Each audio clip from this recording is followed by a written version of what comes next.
পাশে পেয়েছি। দেখুন, আমরা এই যে নির্বাচনী সংলাপ শুরু করেছি, একটু দেরিতে শুরু করেছি নানা কারণে। তার মধ্যে একটা বড় কারণ হচ্ছে যে অলরেডি আমাদের যে নির্বাচন সংস্কার কমিশন এই স্টেক হোল্ডারদের সাথে আলাপ আলোচনা, অনেক দীর্ঘ আলাপ আলোচনা করে তাদের একটা সুপারিশ প্রণয়ন করেছে, যার অনেকগুলো সুপারিশ আমরা বাস্তবায়ন করেছি অলরেডি, অনেকগুলো। ওই একটা আমাদের পক্ষ থেকে ওনারা একটা দায়িত্ব সেরে ফেলেছে, আমাদের জন্য একটা হালকা করে দিয়েছে। স্টেক হোল্ডারদের সাথে আলোচনাটা ওনারা সেরে ফেলেছেন। আর রাজনীতিবিদরা একটু অন্যদিকে ব্যস্ত আছেন, কনসেনসাস কমিশনে তারা প্রতিনিয়ত আলাপ আলোচনায় আছেন, ইলেকশন নিয়ে আলাপ আলোচনায় আছেন। তো ওনাদেরকে আবার আমরা এই মুহূর্তে ডিস্টার্ব করতে চাই নাই, কারণ গুরুত্বপূর্ণ নেতৃত্ব যদি ওদিকে ব্যস্ত থাকেন তাহলে ওনারা এদিকে কতটুকু সময় দিতে পারবেন সেটা আমাদের মধ্যে একটু সন্দেহ ছিল। এই জন্য পরের দিকে আমরা রাজনীতিবিদদের সাথে আলোচনা করব। ভালো লাগলো যে আফা উনিরা এখানে এসছেন এই বয়সে, উনি এখনো এই ইলেকশন নিয়ে ভাবেন, ইলেকশন নিয়ে চিন্তা করেন। এটা আমাদের জন্য বড় একটা প্রাপ্তি আমি বলবো এই বয়সে। দেখুন, হয়তো অনেকে বলবেন যে উপস্থিতি কম, এটা কনসাসলি করা হয়েছে। আমরা অলরেডি সিভিল সোসাইটির সাথে আলোচনা করেছি, বিশ্ববিদ্যালয়ের প্রফেসর থেকে আরম্ভ করে যারা মোটামুটি যাদেরকে আমরা সুশীল সমাজ বলি তাদের সাথেও আমরা আলোচনা করে ফেলেছি। ওনারা তো বিভিন্ন সভা সেমিনারে বক্তব্য রাখেন, ইলেকশনের উপরে কথা বলেন, তাদের বক্তব্য আমরা অলরেডি শুনেছি। এখন আজকে শুনবো যারা মাটির ময়দানে কাজ করেছেন, ইলেকশন নিয়ে কাজ করেছেন, মাটির ময়দানে একদম প্র্যাকটিক্যাল অভিজ্ঞতা যাদের আছে, প্র্যাকটিক্যাল অভিজ্ঞতা এখন আমরা তাদের মুখ থেকে শুনতে, হর্সেস মাউথ যেটাকে বলে, হর্সেস মাউথ থেকে শুনতে চাই।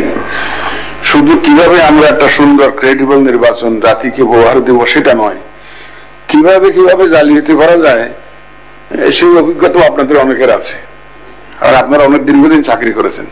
সুতরাং ইলেকশনকে ম্যানিপুলেট করার জন্য কোথায় কোথায় হাত দেওয়া দরকার আমাদের, যাতে এই জিনিস আর না ঘটতে পারে, সেই পরামর্শ আপনারা আমাদেরকে দিবেন। আমি সে আশা করি অন্যদের কাছ থেকে আমরা সেই ধরনের পরামর্শ চাই নাই, শুধু চেয়েছি যে পজিটিভ, মানে আমরা ওনাদের জ্ঞান যতটুকু আছে আমাদেরকে যাতে সুপরামর্শটা দেন।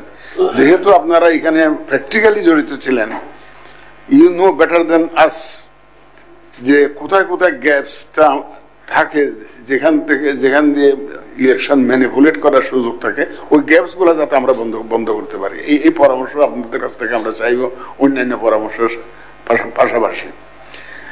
আমরা শুধু আপনাদেরকে আলোচনার খাতিরে আলোচনার জন্য আসতে দাওয়াত দিয়ে নেই, আমরা আপনাদের মূল্যবান মতামত এবং পরামর্শ নিয়ে আমাদের নির্বাচনী প্রক্রিয়াটা, আমাদের প্রস্তুতিটা সাজাতে চাই। আপনাদের মতামত নিয়ে, গুরুত্বপূর্ণ পরামর্শ নিয়ে আমরা আমাদের পুরো প্ল্যানিংটা আমরা করতে চাই। তা আমরা বুঝতে পারবো আপনাদের আজকে কথাবার্তা শুনলে, তাহলে আমাদের কোথায় কোথায় ঘাটতি রয়ে গেছে, আপনাদের অভিজ্ঞতা থেকে। আপনারা যেহেতু ফিল্ডে কাজ করেছেন, আমার কাছে number is not important, quality of the audience, quality of the participant is very more important than the number of participants. কারণ আমি মনে করি যে আজকে আমাদের যে নির্বাচনের জন্য আপনারা সত্যিকার অর্থে একটা কোয়ালিটি পার্টিসিপেন্ট, এবং এই সুতরাং আপনাদের হর্সেস মাউথ থেকে আমরা পরামর্শগুলো পাবো। আপনারা ইতিমধ্যে জেনেছেন যে আমরা অনেকগুলো নতুন উদ্যোগ নিয়েছি। সে ভোটার তালিকা হালনাগাদ করেছি, 21 লক্ষের অধিক মৃত ভোটার আইডেন্টিফাই করে বাদ দিয়েছি। 21 লক্ষের অধিক, প্রায় সাড়ে 21 লক্ষের কাছাকাছি, 21,30,000 সামথিং এটা ডেড ভোটার লিস্টে ছিল, স্ট্রাইক আউট করে দিয়েছি। আমরা প্রায় 45 লক্ষের কাছাকাছি যা এলিজিবল ভোটার্স, যারা তালিকাভুক্ত ছিল না তাদেরকে আইডেন্টিফাই করে তাদেরকে আমরা এখন ভোটার করেছি। অনেক মহিলা লেফট আউট ছিল, এই মহিলাদেরকে আমরা এখানে ইনক্লুড করেছি। মহিলা এবং পুরুষের যে গ্যাপটা ছিল প্রায় 3 লক্ষের মতো গ্যাপ ছিল ভোটারের মধ্যে ডিফারেন্স। নর্মালি 50-50 হওয়ার কথা, কিন্তু ওখানে দেখা গেছে যে প্রায় 30 লক্ষ মহিলা ভোটার কম ছিল। এখন আমরা সেই ডিফারেন্সটাকে অনেক কমিয়ে আনতে পেরেছি। আমরা প্রত্যন্ত অঞ্চলে মানুষের যে ভোটের যেটা আগ্রহ, ভোটের যে একটা আবহ সৃষ্টির একটা প্রয়াস, যে আমাদের যে updating through the updating process of the voters, এটা একটা কাজ হয়েছে, মানুষের মধ্যে একটা আগ্রহ সৃষ্টি হয়েছে। এটা ম্যানিফেস্টেশনটা হয়েছে এভাবে যে আমাদের যে রেজিস্ট্রেশন সেন্টারগুলোতে অনেক রাত পর্যন্ত, রাত 1টা 2টা 3টা পর্যন্ত আমাদের অফিসারদের কাজ করতে হয়েছে। এবং আমি কিউতে, আমার কাছে ভিডিও আছে যে কিউতে আমি দেখছি যে মহিলাদের যে বিশাল লাইন, রাত 9টা 10টা পর্যন্ত মহিলারা লাইন দিয়ে ভোটার হওয়ার জন্য লাইনে দাঁড়িয়ে আছে। আমাদের অফিসাররা দুপুরে লাঞ্চ পর্যন্ত করতে পারে নাই, বলে আপনি কোথায় যাচ্ছেন, আমাদেরকে লাইনে দাঁড় করে আপনি আগে আমাদের কাজটা করে দিয়ে যান। এই যেটা এটা this speaks of the seriousness of the people to become voters. তো এই সুতরাং এই কাজটা আমরা করেছি। আমরা দেখতেছেন এবার যে এক্সপাট্রিয়েট ভোটিং, আমাদের যে জাকারিয়া সাহেবরা অনেকদিন এখানে ছিলেন, আপনারা অনেকে কাজ করেছেন। তো যদিও যে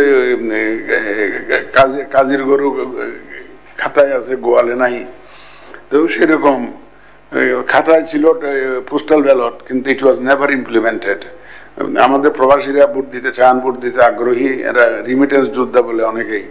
প্রবাসীদেরকে আমরা ভোট দেওয়ার একটা উদ্যোগ আমরা নিয়েছি, একটা মডেল বের করেছি, যাতে এটাকে যথাসম্ভব এটাকে ফুল প্রুফ করার চেষ্টা করতেছি। পারবো না পারি কিনা জানি না, আমাদের চেষ্টার কোনো ত্রুটি নেই যাতে।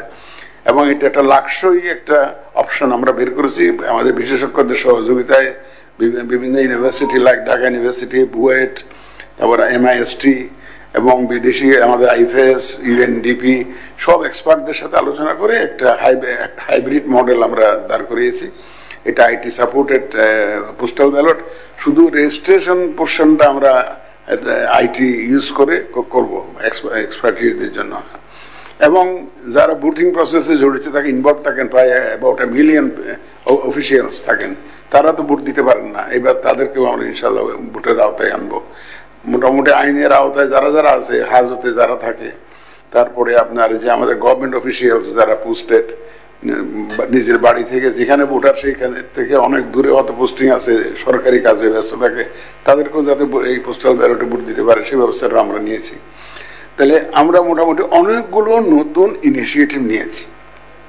আবার অনেকগুলো নতুন নতুন চ্যালেঞ্জও আমাদেরকে মোকাবেলা করতে হচ্ছে, লাইক অ্যাবিউজ অফ AI ইত্যাদি ইত্যাদি, সোশ্যাল মিডিয়া।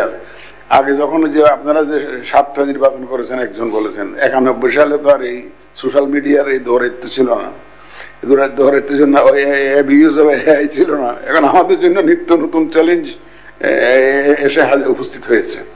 একদিকে চ্যালেঞ্জ মোকাবেলা করতে হচ্ছে নতুন টাইপের চ্যালেঞ্জেস, অন্যদিকে আপনারা তো সিচুয়েশন তো জানেন, একটা বিশেষ পরিস্থিতিতে একটা বিশেষ ধরনের সরকারের অধীনে আমাদেরকে নির্বাচনে যেতে হচ্ছে। এবং দেশের এই ক্রান্তি লগ্নে আমরা মনে করেছি যে, বিশেষ করে আমি এবং আমার কলিগরা এটাকে সেইভাবে নিয়েছি। আমি এটাকে নিয়েছি একদম আমার জীবনের একটা শেষ সুযোগ দেশের জন্য কিছু একটা করতে পারা। যে বয়স আমার 73+, আমার আর চাওয়া পাওয়ার কিছু নেই। কিন্তু আমি মনে করেছি যে this is an opportunity that came from the almighty, এবং ইটস এ ডিভাইন আমার অপরচুনিটি গিভেন টু মি। আমি মনে করলাম যে why not try to do something at the fag end of my life for the country.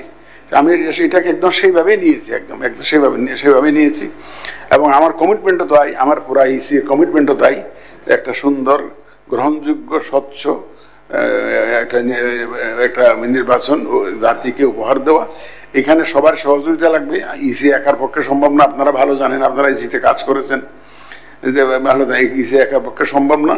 এখানে সবার সহযোগিতা লাগবে, মিডিয়ার সহযোগিতা লাগবে, রাজনীতিবিদদের সহযোগিতা তো লাগবেই, যে তারাই হচ্ছে মূল প্লেয়ার, তাদের সহযোগিতা লাগবে। সর্বোপরি দেশের জনগণের সহযোগিতা লাগবে, সর্বস্তরের জনগণের সহযোগিতা লাগবে, এবং সবাইকে সাথে নিয়ে আমরা আগাতে চাই। এবং বিশেষ করে আজকে সেই পরামর্শগুলো আপনারা তুলে ধরবেন, আমাদের কি কোন লাইনে আগানো উচিত, কি ধরনের প্রস্তুতি আমাদের থাকা উচিত। আপনাদের অভিজ্ঞতা প্রসূত পরামর্শ আমাদের অত্যন্ত কাজে লাগবে। এবং আমি আর কথা বাড়াই না, আজকে আমরা আপনাদের কাছেই শুনবো, আমরা বলবো কম, শুনবো বেশি, কারণ এই শোনার জন্যই আপনাদেরকে আমরা আমন্ত্রণ জানিয়েছি। তো আপনাদেরকে আবার আন্তরিক ধন্যবাদ জানাই আজকে উপস্থিত হওয়ার জন্য। তারপর over to my colleague mister Ali Nawaz, additional secretary, আমাদের সেক্রেটারি, সিনিয়র সেক্রেটারি মহোদয় বিদেশে আছেন, এখন উনি সেক্রেটারির দায়িত্বে আছেন। Over to him for conducting the session. Sir, মাননীয় প্রধান নির্বাচন কমিশনার মহোদয় আজকের সংলাপের গুরুত্ব তুলে ধরে প্রাথমিক বক্তব্য শেষ করেছেন। অত্যন্ত প্রাসঙ্গিকভাবে তিনি আমাদেরকে এই সংলাপের গুরুত্ব বুঝিয়ে